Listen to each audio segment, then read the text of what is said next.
What's up, everybody? Welcome to this episode of Campus Cuts. I'm your host, Tanaka, Tava, and today I have a very special, wonderful guest, somebody that I've been trying to get on the podcast forever. She is the pure definition of a multi-hyphenate, multi-dimensional, somebody that is advocating for a community, someone that is willing to live her life on mission. She is an activist. She is a entrepreneur. She is a graduated with a triple major, a consultant, a beautician. You talk about somebody that is literally putting it on for not only her city, not only for her university, but for her country and for all women everywhere. She is one of my favorite people on earth, and I'm super honored to be able to hold this space with the one and only Mona Garby. Mona, welcome to the show. Hi, that was what a introduction. Thank you, Tanaka. Thank you for having me here. I'm finally on the podcast. I know we've been talking about this for forever, so I'm excited. Yeah, for a year plus. I mean, Yeah. duh. I mean, no, but Crazy honestly time.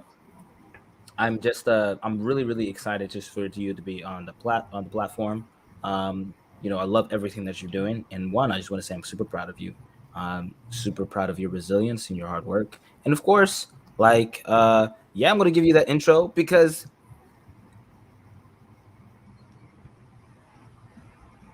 Thank you. I think you. oh no, Yeah. I cut out. My wife Okay, was cut bad up. today, but I said, yeah, of course, I'm gonna give you that intro. You deserve it. Thank you so much. I'm excited to be here. Yeah. So of course I gave you a little introduction of who you are. But I want you to introduce yourself. So what is your name, your occupation, and your hometown, and let's dive into it. Okay, awesome. So, name El-Gharby. My occupation is I am a CEO of a hair technology company, Curlé. It is a customized curly hair product company.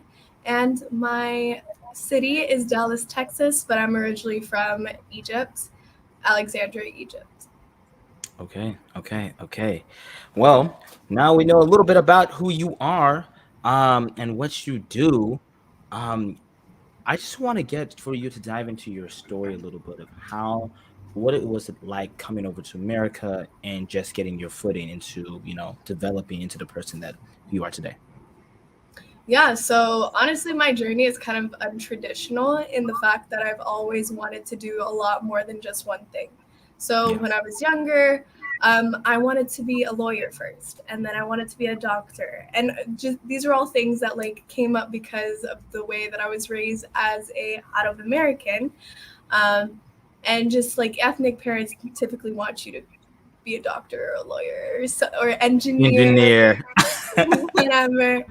But then I got into college and I went to SMU and I was able to not only double major but triple major in the three things that I found most passionate, right? I love impact. So I worked on human rights and I did a human rights major. I absolutely love science. So I did a biochemistry major. And then I did business because business is kind of how I developed my life in terms of entrepreneurial mindset. It's always been there for me. Um, Even when I was 5 years old, I've had business ideas, and it's kind of crazy to see that I've finally developed my actual company now. So it's been a journey, absolutely. Yeah. So why three majors?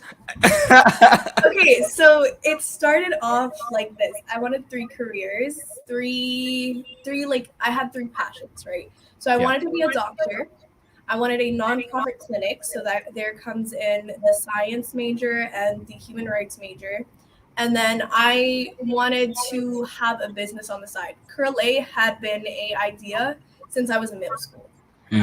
Having custom curly hair products has been an idea since I figured out how to do my hair.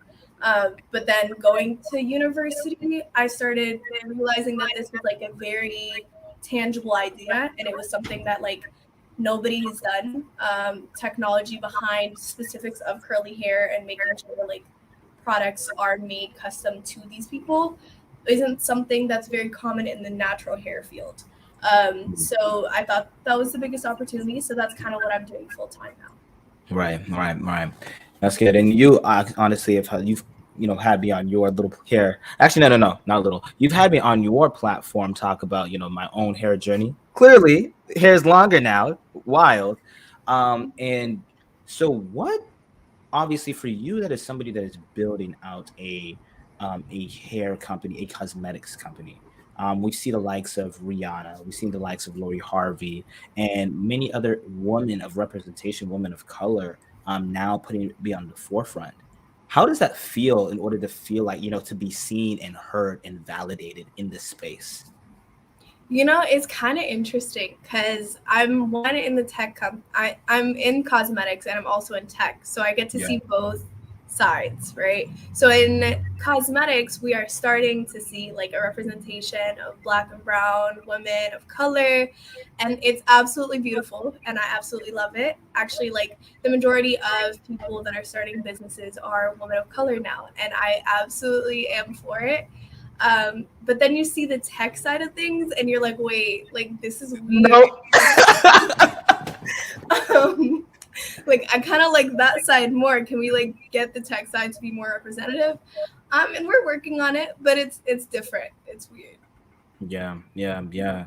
So how in the technology, like, in so what ways are you in to the tech side? Is it through your back end of in terms of like your platforming of how you're shipping the products? Um, So yeah. Essentially, the way we are going about hair is through technology and science. So every single one of our products are customized specifically to the hair type and texture, porosity, and like specific of the person. wow. So right. So for us to be able to do that at a larger scale, we use technology to do that. And so that's kind of where the tech comes in because oftentimes when you're trying to find a product, it takes like 10, 15 products for one to work for your hair. And it's because there's so many different like aspects of everyone's hair. So we use technology and science to kind of do that for us. So you're basically, and then so for each and every hair type, that's a lot of research and development. And so obviously, I remember when you first started this, seeing on LinkedIn, seeing on the IG, seeing on Facebook. And so how does one able, like, talk about the very first time where you were able to mix and try to find that, that right thing for the right hair type? And how did you test it on somebody? Like talk through the steps. So that's actually funny. The first time I made products, it just like did not go the way it wanted to. Like the stuff that so you have to like mix different things and sometimes it's like different temperatures. And when you mix something of like totally different temperatures, things like explode. So the first time first time I made products, it actually like kind of exploded. Um, Wow. and I've definitely like come along since, and now we're like hiring manufacturers, hopefully, in the process of interviewing manufacturers that are specific to our industry. But it's definitely been a journey, and that's why it's taken so long for us to grow, for us to really perfect every single detail. Because at the end of the day, our impact, the goal of Curlé's impact is to empower people to feel elegant and beautiful in their hair. And there are so many different aspects that come with that. So like the porosity, you have to test that on different people. You have to see, okay, I have all these friends or I have all these people that have this specific thing, um, and that they're like trying to figure out about their hair. So we would Right. make products according to that and see if it worked. And we had a lot of groups where we kind of just like tested products, and it really started off with like me and family friends and family and like all my friends, and I was like, hey, come over, I'll give you product, let me know what you think, and then it kind of grew from there. Right. Right. Right. You know, and of course, and you talked about it a lot. You decided to create because you had a problem and you felt like now with this problem of your own hair, and now you're providing a solution for other people with their own hair. Like, you're on the other side. How does that feel? Because, and I was talking to one of my mentors and somebody that I'm working with, and he said that like there's only two people in this world. there's the creator, and there's the consumer, and then there's creator. And most time, people in their lifetime will only be consumers, right? Which is unfortunate. And then like the chasm between then jumping into a creator. I want you to talk about like just like you jumping over to the other side, and what does that mean to you? So for me, it was kind of a gradual process, right? So it really started with my journey. It started when I didn't know how to do my hair. My mom didn't do my hair. She'd always keep my hair in braids. And so I learned and taught myself when I was in middle school, right? And then when I started to develop that knowledge, people started coming to me and were like, hey, like, how can you help me do my hair and make it look good? And I was like, always super excited about that.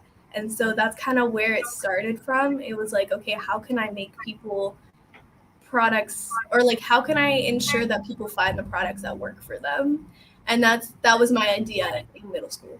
Now fast forward to past post college, I was now it feels amazing for me to be able to really honestly empower people to feel beautiful in their natural hair. I used to be I oftentimes I was bullied for my like unattractive, ugly hair.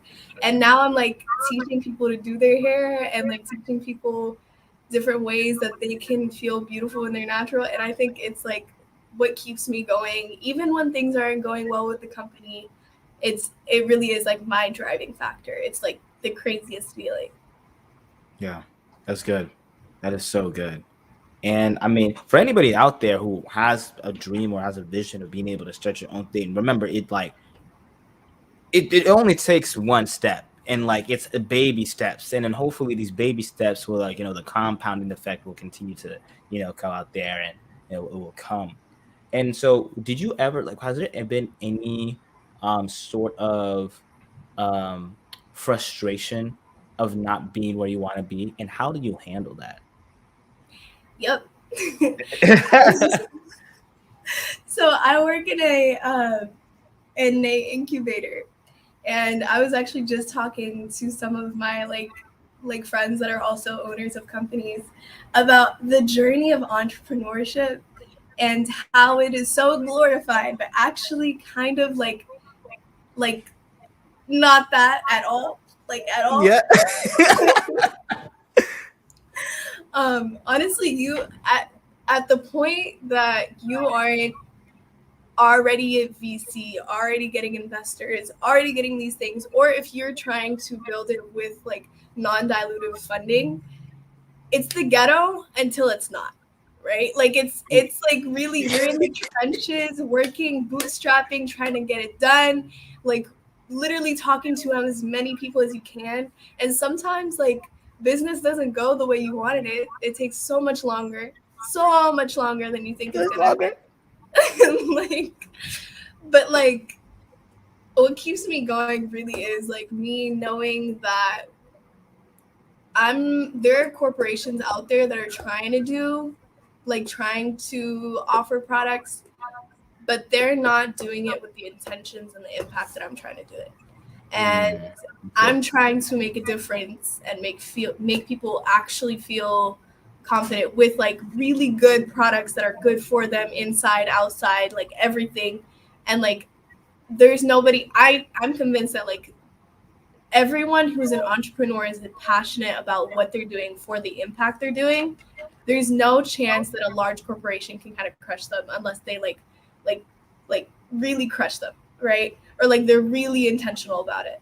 I think entrepreneurship is definitely kind of one of those things that you have to like really focus on the process and not the results, because Yeah. if you're focusing on money and results, you're gonna you're gonna Be burnt out.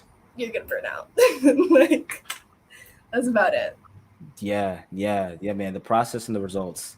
Oh man, you can say that again. But I mean, of course, you're a Capricorn, and us Capricorns are very stubborn, and we don't give up. We are. Like That's also a good factor. You gotta we be really don't. hard minded. Very hard minded, and it's like we're going to make sure that it goes through, even what it means when something doesn't go through. We always find a way to make it go through because we have no choice. Exactly. Exactly. Uh, Yeah. uh, and it's so like while navigating that, of course, you staying focused and minded. How do you take care of yourself? What are some of the ways that you? What are some of the ways that you do in order to de-stress, making sure that you make time for your family, if you make time for them, or whatever? Like, how are you able to be able to make sure that you have that balance? Yeah, so it's honestly difficult. Like you can get lost in being a workaholic. You can get lost in like, okay, I have to get this done, and then you can end up working until 5 a.m. Like that. It. I see myself doing that all the time. But honestly, I'm working on myself. I really am. And some of the things that I do to like really balance is like I'm an extrovert, so I love talking to new people. I love to go out and like experience different types of life. I love to travel. I travel once a month. And I make sure to make time for my family because my family are the people that love me most. So honestly, it's a balance of like stepping away when you understand that like some you need to step away, um, take a break, come back. You're typically more productive if you take a break, um, and just focusing on like how you can connect with people as connect with people, have good times. The whole like stigma around like entrepreneurship, you have to like cut off social life so that you can fully focus on entrepreneurship. I don't really believe in that. Some people do that and some people like thrive in that environment, but I feel like if you are trying to build for the right reasons, you want the people that you love there with you, so continue to Right, build those type of relationships. right, right. Man, that's really good. You need the right people, and at the end of the day, it's more of whenever you would jumping into this journey. And I think if anything, the heart should always be people, right? But we often at times get lost in the sauce when we're not doing things for people and trying to, trying to get ulterior motives and everything like that. So, like, how are you able to make sure that you're focusing on people? I try to really, I try to really like every day at the end of the day, I try to reassess what I've done, right? So, okay, say that I worked from 8 in the morning until 8 at night, and then I went um, and had an interaction with someone. I like to really assess like every detail that I do with everyone that I'm talking to, or like how I've done my work, so that I can do at least a 1% better the next day. I like to like really think about like how I've talked to people. I think my biggest passion is helping people find their passions, and like I honestly think that the reason why I'm on this earth is to like try to inspire other people, and that's kind of like how I've tried to like live my life. So when I'm dealing with people, I try to like be my authentic self and like lend a hand if it's needed, or like do what I can, you know? Yeah, yeah. And on the other side, I mean, not everybody's perfect, right? And Mhm. so, you are gotten to the point where you're scaling and you're hiring people. How does it feel to fire somebody? I've only had to do that once, and it was weird. It's a really weird place to be because I was hiring people while still in college. And then a lot of the people I focused on, honestly, young talent, because I think that young talent is the most has the most potential in the business that I'm doing. Um, and so it was like a classmate that I had to fire. And it was really, really weird. I was like, hey, like, look, um, honestly, like I think there was some best practices that I wasn't really practicing. Like I think your first firing experience is always like a really weird time. But I was like, hey, look, like I love your work, but also like it's not going to be fitting for the vision of the company, and I don't remember exactly how it happened, but I was like, yeah, we can't work together any longer. Um, it's just weird. It's just really weird. You learn how to hire and fire through practice. I think the first time anyone fires anyone is like a weird experience.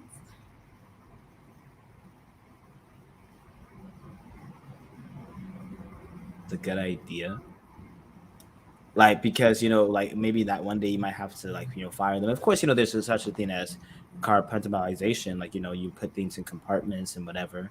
But like to an extent, like have you like how does that make you feel? Because of course you want everybody around you to eat. You want everybody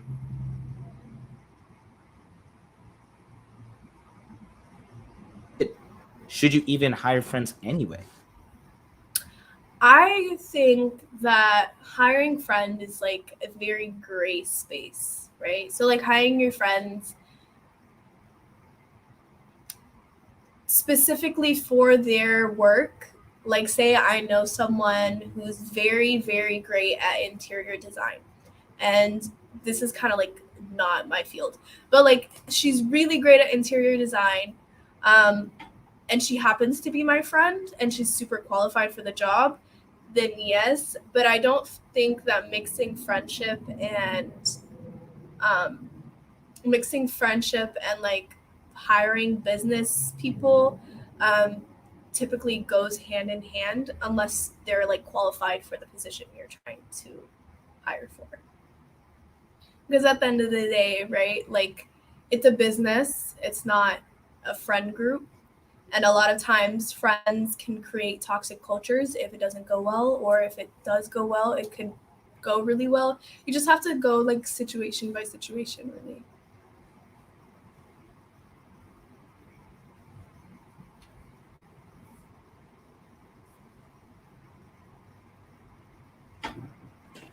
Okay, situation by situation basis. And now that being able to do that situation by situation basis, I mean, it is kind of hard because, of course, you want people to be around you in order to help, like, hey, like, be proud of you and all that stuff. But of course, business is business. And of course, like, typically in the sense of, you are a woman in business. You're somebody that is, building brands and like anything like that. And of course, business has always been like, stereotyped as a man's game where you have to be tough, hard, and mean, right? But then, of course, I put a quote on there. Like after like Sarah Blakely, she sold her company or a majority stake, and we've seen Reese Witherspoon and what's her name, Whitney Wolf Heard, and a bunch of other business leaders who are coming up. And my personal opinion, and looking at the objective data, women who happen to be in leadership position, whether CEOs, executives, and that have a main woman audience, tend to do better and perform better. And like I think it was like what 63%, but no, yeah, 63% higher margins, higher revenue, higher just more impact at scale, and understanding that the feminine traits in business, the feminine practices of empathy, love, creativity, and just all these things that are like are associated that are completely opposite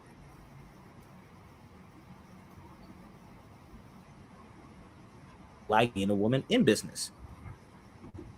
Was the question what's it like being a woman in business? Okay. Um, so I think it's not a male versus female mentality. I think it's different company owners should understand what field they're in and how they should treat their um, teams as such, right? So maybe in a technology company, or it really just depends on like how productive and the environment, corporate culture you want, right? For me, I'm a very big advocate of authenticity and just like positive vibes, good times environment when it comes to corporate, because I feel like there's more productivity when there's an environment where all ideas are accepted. People have an ability to express all their creative like ideas, and that's an environment for me that is a positive, charismatic environment with a mission of empowerment and like improvement of other people. Um, for example, when I'm hiring, one of the biggest things is for me to understand what that person's like sole motivators are, and understanding if they fit in the company culture, right? Because one bad apple can genuinely ruin the entire bunch, right? Um, I think it's not because I am a woman that I like a charismatic and positive environment, but I do think that in the business that I'm in for empowering of other people, we need to have an inclusive culture of empowerment, and we need to basically emit that amongst our customers, everyone we're dealing with, um, because that's our culture. Being a woman in business doesn't make me more charismatic because I'm a woman, but because I understand where I'm at and how I want my company to progress, that's kind of the culture that I built. Mm, that's good. Very politically correct answer. Great job. No, No, but but it's no, a genuine answer. Like I really I know. like good Yeah. vibes. Like, Of course, and like, but that's such a genuine. Well, like the way that you presented it was just so eloquent, and it shows that you really do pay attention, and pay. You're very mindful of what you are creating and how you're going to continue to put that into the world and allowing people to come into your space, right? And I think that just having that little bit like that, those little bits of intentionality of what you want, your mission, your vision, and what type of cultural values that you want in your establishment is honestly just a reflection of who you are as a human being, right? And that also has led into your, you being an advocate for, human rights and just being an activist. So, like, I want you to lean in more into that. What event triggered you personally for you to continue to be an advocate for, for humans, so for it's people? honestly been my, yeah, it's been a passion of mine since my very first protest, I think. And I think that was when I was like 7 years old. Mm, Um, so my parents have always been very, very passionate about like giving back to the community. Um, they they ingrained it in us since we were very young that because we are blessed to be in the position that we are, it is our duty to essentially be able to give back to the community, and not in the oh I'm writing a check kind of way, but more of the like actual impact, the actual like seeing what people actually need, seeing if you can provide that with whatever you have, even if it's just like a smile, right? Making someone's day. Um, I remember when I was younger, I would literally walk around with a smile all the time so I could like somehow make somebody's day. Like it was just like at that point. But honestly, I think the first time that I was like very into it was my first protest when I was like 7. It was an Egyptian protest um, for like Mubarak of the time, but it was a good time. Yeah. it's a, it's not a good time, but it was a good time. And of course, you've been, of course, used your platform as a way to continue. And it's just not for Egyptians. You use like your platform to as a way to continue to lift other people up, like genuinely.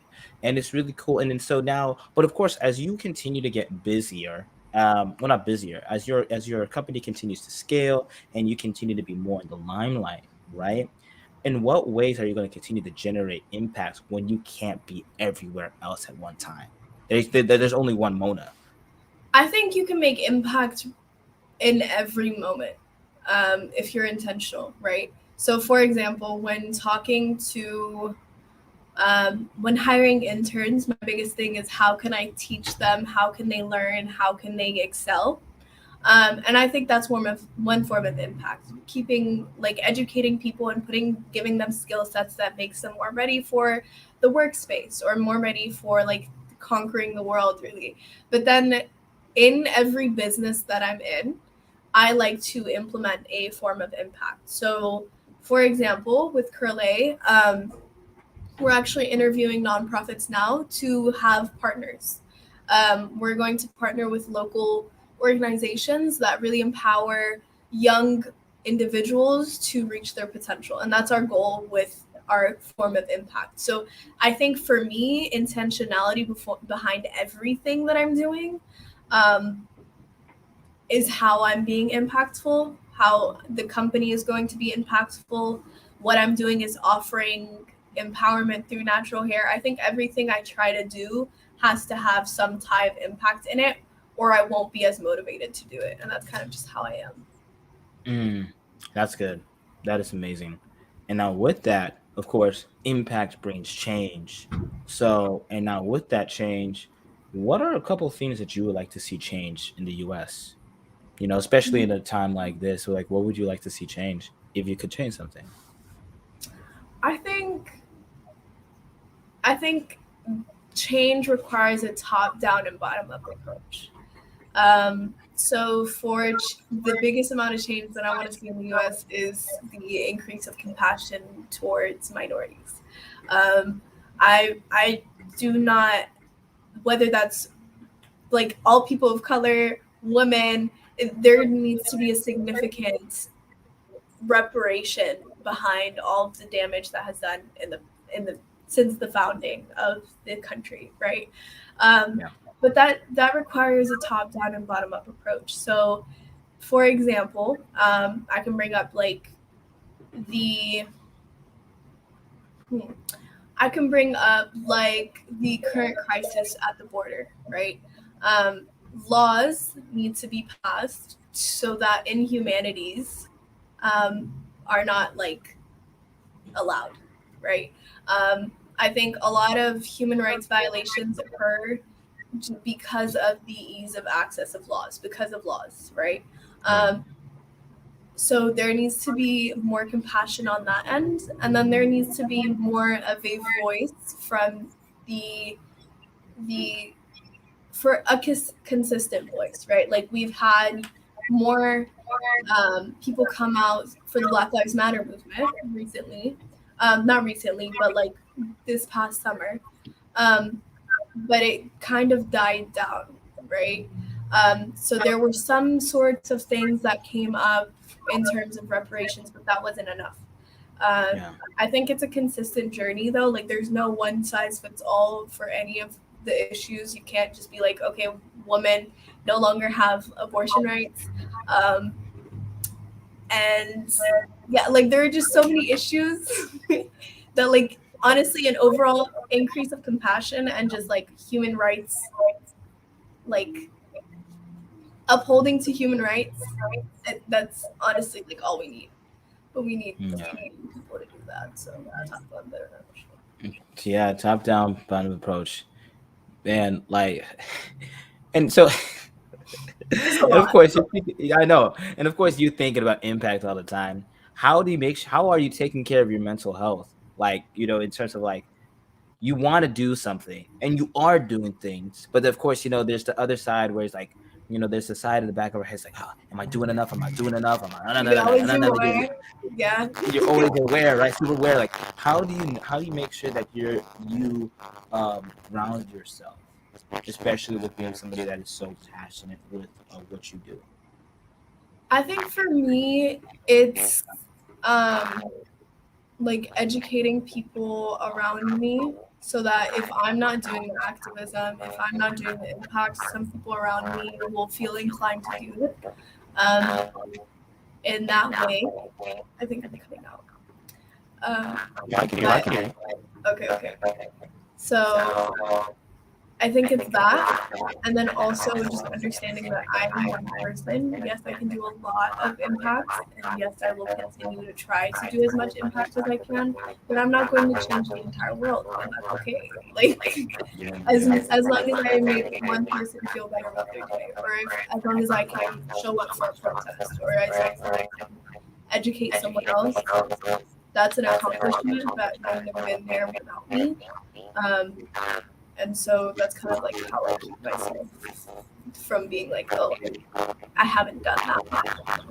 yeah, yeah. That's really good.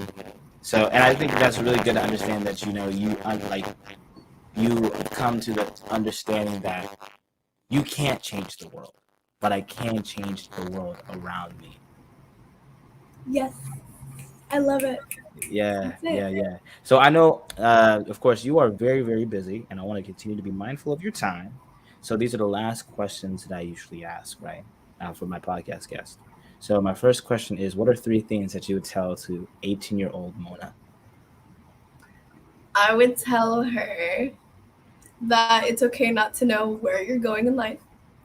Um, Honestly, God will take you wherever you like will go, and continue to work, and things will happen. Uh, I would say trust the process. Really understand that you're growing along the way. Develop yourself, um, and then honestly have a good time. Just like enjoy the moment. Yeah. My last question is, what do you want your legacy to be? I want my legacy to be. I want to be remembered by being someone that impacted the people around me and inspired them to go after what they loved. That's kind of it. I heard that. I hope the people did too. Wow. It's my last segment of the show. It's called the Speak Life segment, where I get a chance, an opportunity to speak life into my guest. But I've known you since sixth grade, since the early days. We were jits, you know what I'm saying? That's what they It's say been down in a Florida. long time. Bro, a long time. Wow. I just want to say, wow. Like, you already know, man. I'm speechless by you, speechless by your work ethic. Thank But you. I'm just want to say that you are doing exactly what you have set out to do, the legacy and everything that you have imagined. And I'm super excited to be a cheerleader in the background and And of me, Mona yours. You're being doing a amazing boss. things with Middaloo and Uh, everything. Shout out. So thank you. I received that. But I just want to say I'm super duper